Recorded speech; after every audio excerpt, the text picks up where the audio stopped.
The Pikmin series is, and always has been, a very unique and hard to categorize set of games. While the series definitely takes heavy inspiration from genres like real-time strategy, there are huge differences that set your average RTS and Pikmin far apart from each other. Playing a campaign mission in a game like Starcraft, for example, really feels nothing like playing a similar length of time in one of the main stories in Pikmin. The Pikmin series borrows heavily from action-adventure titles and from collectathons as well, but to call the game simply one of these genres also falls short of properly describing what exactly goes on in these games. I'd argue the series is presently sui generis, or unique, in a classification entirely of its own. Despite some contemporaries emulating certain superficial elements of the Pikmin games, such as the command of dozens of follower creatures behind a leader, no other game series successfully accomplishes exactly what Pikmin does, and those that get close are merely labeled as Pikmin-likes, with their best qualities denoted in a way that writes them off as mere imitations of the Pikmin series. The label of Pikmin-like is, in all honesty, a pretty terrible way to define Pikmin's genre as well, as it says really nothing at all about the Pikmin games. Clearly, there is a problem with this label, and in today's video, we're going to solve it. My name is Vantage Emblem, and in this video, we're going to analyze the complex genre history of the Pikmin series, exploring the various influences that fed into the original Pikmin, and also the games in the series that followed. Our goal here is twofold: to define the genre of Pikmin in terms of the games that predated the series, and also to explore the bounds of this genre through the way that the series has changed over time, especially since, within the Pikmin series, there are two very different styles of play presented across the four mainline entries. That being said, without further ado, let's take a look at Pikmin's genre. The Pikmin series as a whole has two different styles of gameplay. Pikmin 1, Pikmin 3, and the side modes of Pikmin 4 feature fast-paced time management style gameplay, and Pikmin 2 and the main story of Pikmin 4 feature slower, more deliberate type management gameplay. For more information on the split and exactly what the differences are, feel free to check out the video I made going over this exact distinction, which should be available now on the iCard in the top right. That said, what's important to understand is that half of the games in the Pikmin series, despite sharing core mechanics, can be considered very different in genre from the other set of games in the series, at least when trying to explain them using pre-existing genre conventions. For example, Pikmin 2 and 4 are heavily inspired by dungeon crawlers, while Pikmin 1 and 3 do not feature dungeons as a primary part of gameplay at all. This dichotomy only serves to further complicate the question: what exactly is Pikmin's genre? Let's start with what we know for certain. The original Pikmin was a game that pioneered something new, drawing from a number of influences, and it is, for that reason, a complex composite of several different genres. Pikmin 1 is by far the simplest Pikmin game, with the game only featuring a main story and unlockable challenge mode, both which function very similarly, albeit with different goals, and both of them being very short and sweet experiences. The gameplay of Pikmin puts the player in control of Captain Olimar, a space explorer lost on a distant alien world.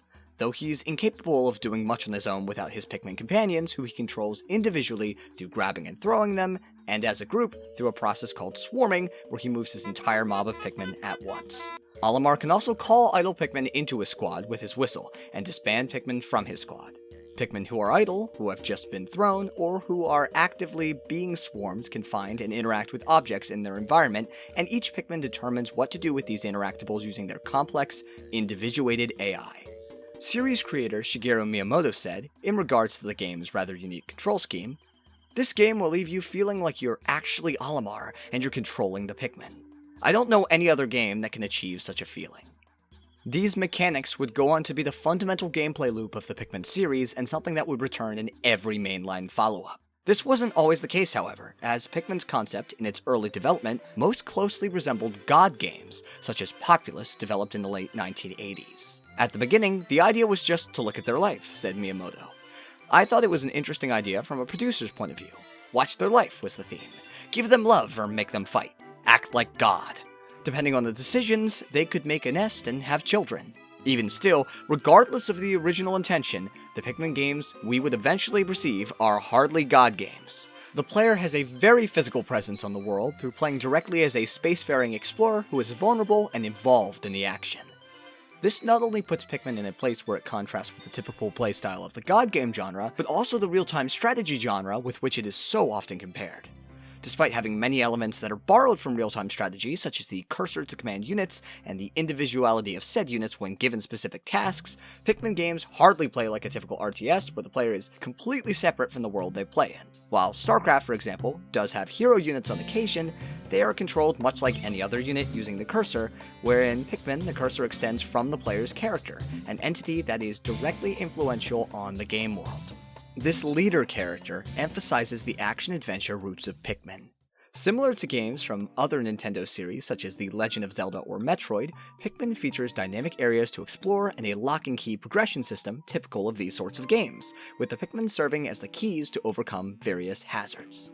Additionally, Pikmin games are all about collecting objects from the environment, making them somewhat similar to collectathon games such as Super Mario 64.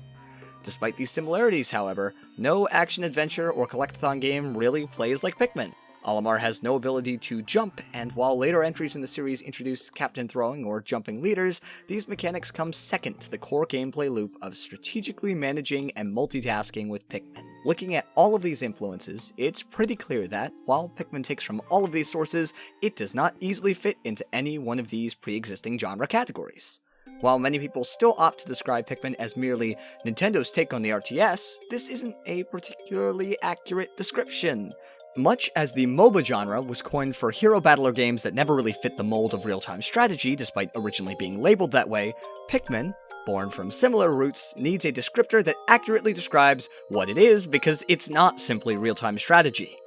While the term Pikmin-like can be used to describe other games that are like Pikmin, it's a pretty poor description of the core Pikmin games themselves, since comparing Pikmin to itself doesn't really say much at all. If that weren't enough, I'd argue this label is actually detrimental to the genre's development. The Pikmin-like label is thrown around a lot for games that only merely have a superficial resemblance to Pikmin through possessing a squad of follower characters that are commanded by a leader. More often than not, these games, while physically similar in some ways, lack some of the fundamentals of Pikmin gameplay, most commonly having an overall lightened focus on the individuality of the follower creatures or on strategy elements in favor of a more streamlined experience. These games are heavily scrutinized for making these changes from the core Pikmin identity because of their status as Pikmin-like, and this is only compounded by the infrequent release of Pikmin games. Because of this label, games like Pikmin are criticized even if their goal was never to directly emulate what Pikmin does. Developers are discouraged from trying their hand at the genre if they know that all their game will amount to is being called a Pikmin clone or worse, a Pikmin ripoff, even if it is so much more than that. It's quite possible the Pikmin-like label might actually limit how many games we get that are Pikmin-like, with many sidestepping key elements of the genre altogether in order to avoid the comparison. So, how do we fix these problems? I propose that we come up with two terms to replace the existing Pikmin-like label. First, a term that properly defines the Pikmin games, and second, a term that accounts for games like Pikmin that don't do everything that Pikmin does. While Nintendo themselves tags Pikmin on their eShop as action, adventure, and strategy, I think it's pretty clear that these categories are really broad and could describe a number of games outside of the scope of what we would consider to be Pikmin-like. Pikmin, as a genre, needs something more descriptive of its core gameplay loop, a single word that gets across exactly what it feels like to strategically deploy and command the Pikmin. Given that criteria, I think there is no better word to describe the genre of Pikmin than Dandori. Dandori, defined within Pikmin 4 as the ability to organize tasks strategically and to work effectively to execute plans, is a word that is similar to strategy, one of the tags already used to broadly communicate what exactly Pikmin is about. But Dandori is more specific than that. It's a word that, when used to talk about the sort of planning in Pikmin, is more personal. Dandori is about everyday team management, more so than some grand war plan. The term itself has recently become very popular amongst Pikmin fans, due not only to its presence in the script of the game, but also to its prominence during the game's initial reveal, where series creator Shigeru Miyamoto took the time to explain what exactly Dandori means. We call it Dandori in Japanese, or strategically planning, deploying, and commanding the Pikmin. Even still, Pikmin 4 wasn't the first time Mr. Miyamoto had talked about Dandori when discussing Pikmin. He had used the term as well when describing Pikmin 3's gameplay. That is to say, in Mr. Miyamoto's mind, Dandori has been used to describe the gameplay of Pikmin for quite some time. Over 10 years, in fact. Dandori is used within Pikmin 4 to describe the sort of multitasking a player does when playing Pikmin most effectively, with the community embracing the term and referring to the best players as Dandori masters. In fact, looking at it from the negative, the term Dandori issue has been coined by the community for strategic failure in a way that relies on a failing of both skill and strategy. Just like platformers as a genre are named after their most basic principle, I think it makes so much sense that Pikmin games be named after Dandori. But what about the games that resemble Pikmin in several ways, but not in the strategy department? These games, mostly from outside of the Pikmin series, but also including spin-off titles such as Hey Pikmin, are currently captured by the umbrella of the Pikmin-like term, but would be abandoned by the Dandori label. And yet, there is still a clear connection to Pikmin's gameplay loop here. I think, to properly categorize these games, we may adopt the simple term of Dandori-lite, with the idea that these games have some of the elements of commanding creatures that follow a leader, but miss out on several aspects that would allow them to be fully fledged Dandori games. This genre accounts for games such as Little King's Story and Overlord, for The Wild at Heart and for Tinykin.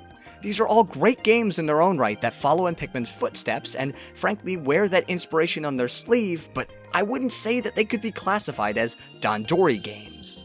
All four of these entries, while borrowing a great deal from Pikmin, have reduced the strategy and overall individual unit autonomy from Pikmin, and we can communicate their connection to the genre as a whole, but also make this distinction with our Dandori-lite label. Using our two new labels, I can't think of a single Pikmin-like game that falls outside of our scope. And, frankly, I think there has been a clear distinction that needed to be made between the games we are defining as Dandori and Dandori-lite for a long time now, but it was all muddied underneath the rather nondescript Pikmin-like label. With this in mind, I've prepared a diagram of the evolution of the Dandori genre, a copy of which will be linked in the description of the video. Let's take a look at it now. While this diagram does not necessarily delineate the exact first games to have the qualities seen within Pikmin's influences, or among Dandori and Dandori-like games, it does showcase popular or important games in the industry that had the design trends that would eventually be found in Pikmin, and it shows a handful of games that have borrowed from Pikmin, which should give us a general insight into the evolution of these game elements. This diagram is by no means all-inclusive either, and there are quite a few more Dandori-like games that I could have selected instead of or in addition to the ones I chose, but regardless, I think the general flow is absolutely true. The original Pikmin, which is the first ever Dandori game, stemmed from action-adventure and action-strategy games, much as we discussed earlier, and as the series progressed, several games borrowed ideas from Pikmin, becoming the first Dandori-lite games. Even amongst Pikmin games, Hey Pikmin was a Dandori-lite game rather than a full Dandori game, and this is because it exchanged the strategy element for a puzzle platformer system. On the other hand, the cancelled DS Pikmin game may have been a full Dandori game if it revolved more around the strategic aspect, while still possessing the exploration-heavy action-adventure elements important to our fledgling genre as well. As we reach the end of our tree, we start to see the first non-Pikmin series true Dandori games emerge, the only one of which I could currently find being my own in-development title, The Distant Planet, which, while pushing the genre in unique and interesting ways, intends to stay true to the action-strategy-adventure core that makes the Pikmin series so compelling. This low number of games overall is admittedly the only issue I have with making the distinction between Dandori and Dandori-like games, but I'm willing to do it because real-time strategy as a whole has had a pretty light decade, with only a handful of polished mainstream titles releasing at all since 2015. Dandori and Dandori-like games have been much the same, but just like with real-time strategy, that momentum is starting to grow now. I love Dandori-like games as much as the next Pikmin fan, but I crave that resource management collectathon experience that only a true Dandori game can provide. While 2023's Pikmin 4 is an excellent new addition to the roster of Dandori games, I'd still love to see that roster grow. I'm doing my part through developing The Distant Planet, but I'd love to see the community create more games in this style. I've got some plans to facilitate the creation of this style of game, and I've been thinking about maybe hosting a Dandori game jam in the future if there's any interest, but in the meantime, I'd love to see your best pitches for a game in this style in my comments. Even better, a link to any Dandori games you can find in my Discord, which you can also find in the description. I suppose when all is said and done, I'd just love more Dandori experiences to explore and strategize with. Well, what do you think of the Dandori label as a description of this genre? How about Dandori-lite? Do you see the distinction between these two subgenres of action, adventure, and strategy? Do you think there should be more games that closely resemble Pikmin? Are you working on a game like that? Do you have an idea for one? Let me know in the comments below. That said, I'll stop rambling and end things here. My name is Vantage Emblem, thank you so much for watching, please let me know your thoughts on this, and I'll catch you in the next video. Please, if you like these labels, start using them. I think it'll make things a lot less confusing for everyone, and take care. Bye!